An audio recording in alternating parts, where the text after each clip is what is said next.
Right మరొక breaking news చూస్తున్నాం. CM Revanth Reddy ఢిల్లీకి బయలుదేరారు. సాయంత్రం ఏఐసీసీ అధ్యక్షుడు ఖర్గేను కలిసి సీఎం రేవంత్ రెడ్డి విషయాలు చర్చించబోతున్నారు. మంత్రివర్గ విస్తరణపై పార్టీ చీఫ్ మల్లికార్జున ఖర్గే, అగ్రనేత రాహుల్ గాంధీతో సీఎం చర్చించబోతున్నారు. దీంతో పాటు ఖర్గే సమక్షంలో రాజ్యసభ సభ్యుడు కె కేశవరావు కాంగ్రెస్లో చేరబోతున్నట్లు సమాచారం అందుతోంది.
రైట్ సీఎం రేవంత్ రెడ్డి ఢిల్లీకి బయలుదేరారు. సాయంత్రం ఏఐసీసీ అధ్యక్షుడు ఖర్గేను సీఎం రేవంత్ రెడ్డి కలవబోతున్నారు. మంత్రివర్గ విస్తరణపై పార్టీ చీఫ్ మల్లికార్జున ఖర్గే, అగ్రనేత రాహుల్ గాంధీతో సీఎం రేవంత్ రెడ్డి చర్చించనున్నారు.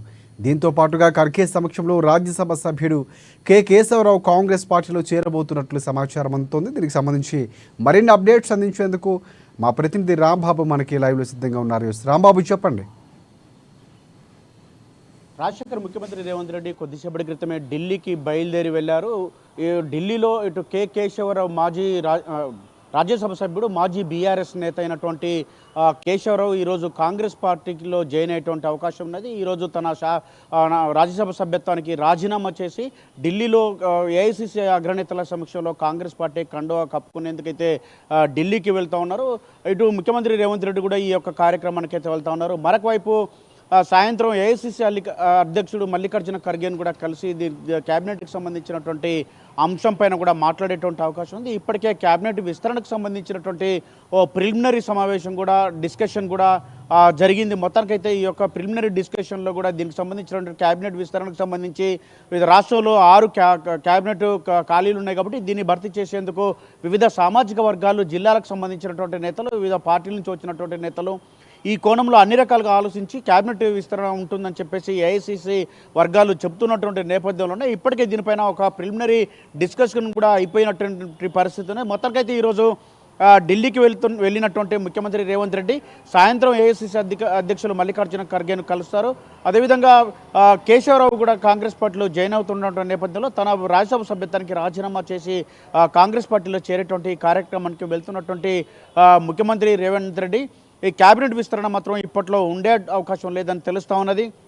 క్యాబినెట్ విస్తరణ మాత్రం ఇటు ఆగస్టు 5 తర్వాత శ్రావణ మాసంలో క్యాబినెట్ విస్తరణ ఉండేటువంటి అవకాశం ఉన్నట్టు తెలుస్తూ ఉంది. మొత్తానికైతే దీనిపైన గత కొన్ని రోజులుగా 4వ తారీఖే క్యాబినెట్ విస్తరణ అని చెప్పేసి ఒక వార్తలు వచ్చినటువంటి నేపథ్యంలోనే ఈ యొక్క క్యాబినెట్ విస్తరణ రేపు ఉంటుందని భావించినా కానీ సీఎంఓ వర్గాలు మాత్రం రేపు క్యాబినెట్ విస్తరణ ఉండట్లేదని చెప్పి స్పష్టం చేయడం జరిగింది. దీనిపైన శ్రావణ మాసంలో ఆగస్టు 5 తర్వాత ఈ యొక్క క్యాబినెట్ విస్తరణ ఉండేటువంటి అవకాశం ఉన్నట్టు తెలుస్తూ ఉంది. దీనిపైన ఇప్పటికే క్యాబినెట్కి సంబంధించినటువంటి ఎవరిని తీసుకోవాలని చెప్పేసి ఈ 6గురికి సంబంధించినటువంటి దానిపైన ఒక చర్చ కూడా జరిగినటువంటి నేపథ్యంలో ఇటు డిప్యూటీ సీఎం బట్టి విక్రమార్క, మంత్రులు సీతక్క, అదేవిధంగా కోమటిరెడ్డి వెంకటరెడ్డి, ఉత్తమ్ కుమార్ రెడ్డి, జూపల్లి కృష్ణారావు, దుద్దుల శ్రీధర్ బాబు లాంటి నేతలు కూడా, పొంగిరెడ్డి శ్రీనివాసరెడ్డి నేతలు కూడా ఢిల్లీకి వెళ్ళినటువంటి పరిస్థితి ఉంది. ఆశావాళ్ళు కూడా ఢిల్లీకి వెళ్ళి అక్కడ ఉన్నటువంటి ఏఐసీసీ అగ్రనేతలను కూడా కలిసినటువంటి పరిస్థితి ఉన్నది. కానీ ఈ యొక్క క్యాబినెట్ విస్తరణ మాత్రం ఇటు ఆగస్టు అంటే 5 తర్వాత శ్రావణ మాసానికి పోస్ట్ పోన్ కావడంతో దీనికి సంబంధించి కాంగ్రెస్ ముందున్నటువంటి ప్రధాన లక్ష్యాలు, కాంగ్రెస్ పార్టీ ప్రభుత్వం ముందున్నటువంటి ప్రధాన లక్ష్యాలు ముందుగా రైతు రుణమాఫీ అనేది ప్రధానమైనటువంటి అంశం. దీన్ని రుణమాఫీ, రైతు భరోసా, దాంతోపాటుగా ఇటు ఇచ్చినటువంటి 6 గ్యారెంటీల అమలుకు సంబంధించినటువంటి అంశాలపైన ఏమో ఇందిరమ్మ ఇళ్లను, అదేవిధంగా రేషన్ కార్డులు తదితర అంశాలతో కూడినటువంటి ఈ యొక్క ఎజెండాను ఫుల్ఫిల్ చేయాలని చెప్పేసి రాష్ట్ర ప్రభుత్వం భావిస్తున్నది.